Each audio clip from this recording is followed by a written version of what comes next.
Bonjour, dans les vidéos précédentes, nous avons défini différents volumes respiratoires. Parmi ces volumes, nous avons évoqué le volume courant, volume tidal. C'est un volume d'à peu près un demi-litre qui est mis en circulation au cours d'une respiration de repos. Ça veut dire qu'à chaque inspiration, donc quand le diaphragme se contracte, il s'abaisse, il augmente le volume des poumons et un demi-litre d'air entre dans les poumons. À chaque expiration, donc le diaphragme se relaxe, il remonte, le volume des poumons diminue et c'est ce demi-litre d'air qui est chassé des poumons. Ce que nous avions dit, c'est que quand on a inspiré ce demi-litre d'air dans une inspiration de repos, on peut en fait inspirer davantage d'air. Cet air supplémentaire qu'on fait entrer dans nos poumons correspond à un volume qu'on appelle le volume de réserve inspiratoire. Donc ce volume de réserve inspiratoire, on peut le faire entrer en nous parce qu'à ce moment-là, le diaphragme donc, va davantage se contracter, davantage s'abaisser. Et en plus de ça, d'autres muscles inspiratoires accessoires vont entrer en jeu et ils vont étirer la cage thoracique. Donc si je le réalise, j'inspire, j'expire, j'inspire, je suis à la fin d'une inspiration de repos. Et je peux inspirer davantage d'air, donc j'ai davantage abaissé mon diaphragme, j'ai recruté tous ces muscles accessoires de l'inspiration. Alors bien sûr, les muscles de l'expiration sont relaxés à ce moment-là, et bien sûr à ce moment-là, les poumons sont largement étirés.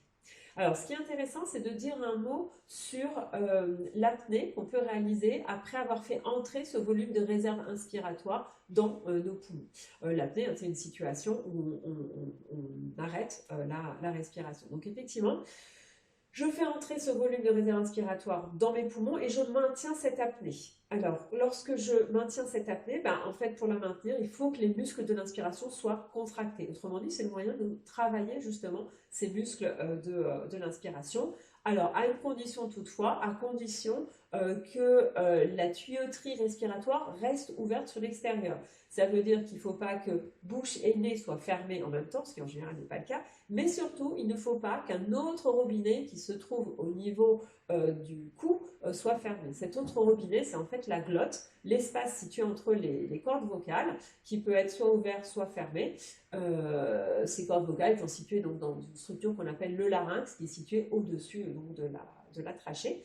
Donc, il est important, si on veut faire travailler les muscles de l'inspiration, de maintenir la glotte ouverte. Si on ferme la glotte, à ce moment-là, c'est elle qui va maintenir, maintenir l'air, donc ce volume de réserve inspiratoire dans les poumons, et on va plus faire travailler les muscles de l'inspiration.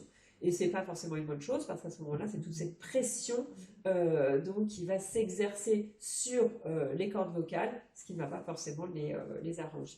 Alors, cette glotte, pour la ressentir, on peut penser à ce qui se passe éventuellement quand on va à la selle et qu'on rate une poussée défécatoire. À ce moment-là, la glotte, effectivement, est fermée. C'est ce qui se passe aussi lorsqu'on porte des charges lourdes. On a tendance à fermer justement la glotte de façon à emprisonner cet air et à limiter les risques pour la colonne vertébrale. Mais par contre, effectivement, ce n'est pas spécialement une bonne chose pour la région du larynx, ni non plus pour le hamac pelvien.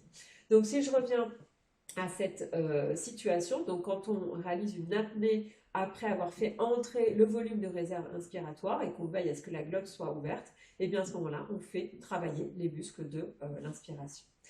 Alors, on peut souligner aussi une chose à ce sujet, au sujet du volume de réserve inspiratoire, c'est ce qui se passe quand on expire après avoir fait entrer ce volume de réserve inspiratoire. Donc, si je le fais, j'inspire, j'ai fait entrer ce volume de réserve inspiratoire, et si j'expire, eh bien, je n'ai qu'à relaxer justement tous ces muscles de l'inspiration et tout cet air que je viens de faire entrer dans mes poumons ressort passivement. Autrement dit, on est dans une situation de passivité comme lors d'une expiration de repos, à part que là on part d'une amplitude plus importante et du coup on va avoir une vitesse d'évacuation de l'air qui va être plus importante, qui est plus palpable et qui des fois amène à ressentir davantage cette dimension passive et cette dimension de détente qui peut être associée à cette expiration, un petit peu comme quand on fait un soupir où justement on va laisser l'air et être expiré comme ça passivement. Donc c'est en ça que expirer après avoir fait une grande inspiration, une inspiration de ce volume de réserve inspiratoire, eh bien ça permet justement d'expérimenter cette relaxation. Euh, alors, deux choses que je voudrais souligner. Déjà, la première chose, c'est qu'il faut faire attention quand on travaille avec ces volumes respiratoires qui sont au-delà du volume courant. En fait, on fait circuler des volumes d'air trop importants dans les poumons, alors qu'on est en situation de repos, on n'est pas dans une activité physique ou autre.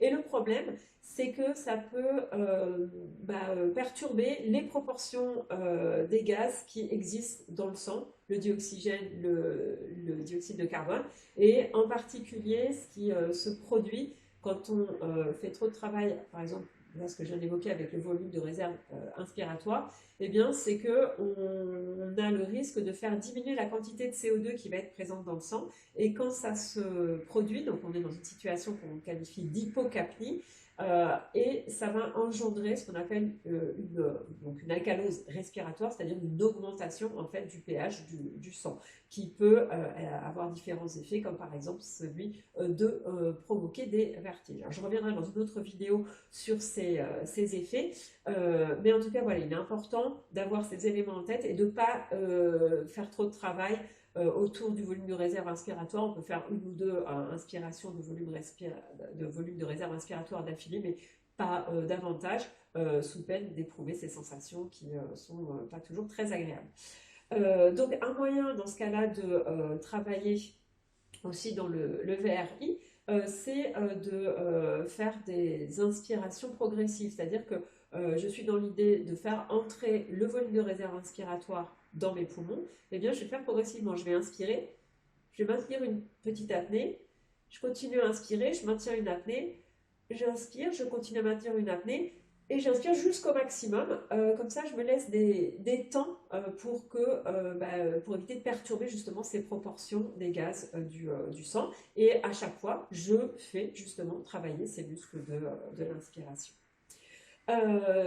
Enfin, pour terminer avec ce VRI, je voulais aussi évoquer une chose, c'est que parfois, notamment c'est ce qui peut se rencontrer en situation de stress par exemple, on peut être dans une situation où il y a toujours comme ça plein d'air en fait dans les poumons et on va avoir une respiration, on va dire de base, je ne vais pas vraiment la qualifier de repos, mais qui va se faire alors qu'on est dans le VRI, c'est-à-dire qu'on va inspirer notre demi-litre d'air, expirer notre demi-litre d'air, réinspirer ce demi-litre d'air, réexpirer ce demi-litre d'air, comme ce qui se passe dans une ventilation de repos, à part qu'on a davantage d'air dans les poumons. À ce moment-là, évidemment, nos muscles de l'inspiration, ça veut dire qu'ils sont tout le temps contractés, crispés, et c'est ce qui fait qu'on peut ressentir justement de la crispation, des tensions, voire un essoufflement dans ces situations. Donc c'est en ça que c'est important de toujours en fait s'observer, respirer et de bien installer une respiration tranquille de repos pour pas être sur une pseudo-respiration de repos qui serait installée justement dans ce volume de réserve inspiratoire. Voilà, j'ai terminé avec cette vidéo sur le volume de réserve inspiratoire et je vous dis à bientôt dans ma prochaine vidéo qui portera sur le volume de réserve expiratoire.